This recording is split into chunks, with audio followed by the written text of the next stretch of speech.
അസ്സലാമു അലൈക്കും വറഹ്മത്തുള്ളാഹി വബറകാതുഹു. കഴിഞ്ഞ റമളാൻ മാസത്തിലെ നോമ്പ് ഈ റമളാൻ മാസം സമാഗതമായിട്ടും ആഗതമായിട്ടും പിടിച്ചു വീട്ടാൻ പറ്റിയിട്ടില്ല. ഇനി ആ കഴിഞ്ഞ റമളാൻ മാസത്തിലെ 2025 നോമ്പ് ഈ 2026 റമളാൻ കഴിഞ്ഞ് ഖളാ വീട്ടുമ്പോൾ ഫിദിയ കൊടുക്കേണ്ടതുണ്ടോ എന്ന് പലപ്പോഴും പല സുഹൃത്തുക്കളും ചോദിക്കാറുണ്ട്. അഥവാ ഇതുവരെയും പല റമളാൻ കഴിഞ്ഞു പോയിട്ടും പിടിച്ചു വീട്ടാൻ പറ്റാത്ത നോമ്പുകൾക്ക് ഫിദിയയുണ്ടോ എന്നാണ് ചോദ്യം.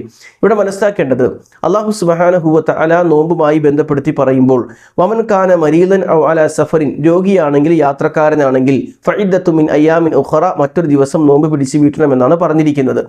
അപ്പോൾ സ്വാഭാവികമായും നഷ്ടപ്പെട്ടു പോയ നോമ്പ്, യാത്ര കൊണ്ടോ രോഗം കൊണ്ടോ നഷ്ടപ്പെട്ടു പോയ നോമ്പുകൾ മറ്റൊരു ദിവസം പിടിച്ചു വീട്ടൽ വിശ്വാസിയുടെ മേൽ ബാധ്യതയാണ്, നിർബന്ധമാണ്. അത് ഹദീസിൽ കാണാൻ കഴിയും. ഇബ്നു അബ്ബാസ് റളിയല്ലാഹു അൻഹു ഉദ്ധരിക്കുന്ന ഹദീസ്, ഒരാൾ പ്രവാചകന്റെ അടുത്ത് വന്നിട്ട് പറഞ്ഞു, നബിയെ, എൻ്റെ ഉമ്മ മരണപ്പെട്ടു പോയി, അലൈഹ സൗമു ഷഹ്റിൻ, റമളാന്റെ നോമ്പ് പിടിച്ചു വീട്ടാനുണ്ട്, അഫഅഖ്ളിഹി, ഞാൻ ആ നോമ്പ് പിടിച്ചു വീട്ടണോ എന്ന് ചോദിക്കുമ്പോൾ റസൂലുള്ളാഹി സ്വല്ലല്ലാഹു അലൈഹി വസല്ലം പറയാണ്, നിന്റെ ഉമ്മാക്ക് കടമുണ്ടെങ്കിൽ നീ ആ കടം വീട്ടുമോ? അപ്പോൾ അദ്ദേഹം പറഞ്ഞു, അതെ, എങ്കിൽ ഫദൈനുല്ലാഹി അഹഖു അൻ യുഖ്ളാ, അതായത് കടം വീട്ടാൻ ഏറ്റവും അവകാശപ്പെട്ടത് അള്ളാഹുവുമായി ബന്ധപ്പെട്ട കടമാണ്, അതുകൊണ്ട് നീ ആ ബാധ്യതപ്പെട്ട കടം വീട്ടണമെന്ന് ഉപദേശം കൊടുത്തു. അപ്പോൾ വിട്ടുപോയ നോമ്പുകൾ നിർബന്ധമായും പിടിച്ചു വീട്ടുക തന്നെ വേണം.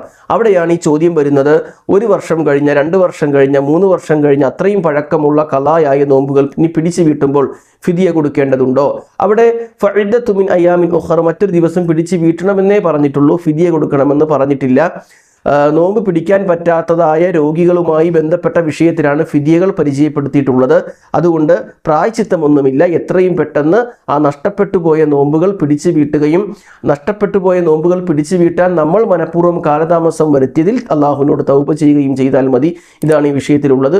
അള്ളാഹു അനുഗ്രഹിക്കട്ടെ. അസ്സലാമു അലൈക്കും വറഹ്മത്തുള്ളാഹി വബറകാതുഹു.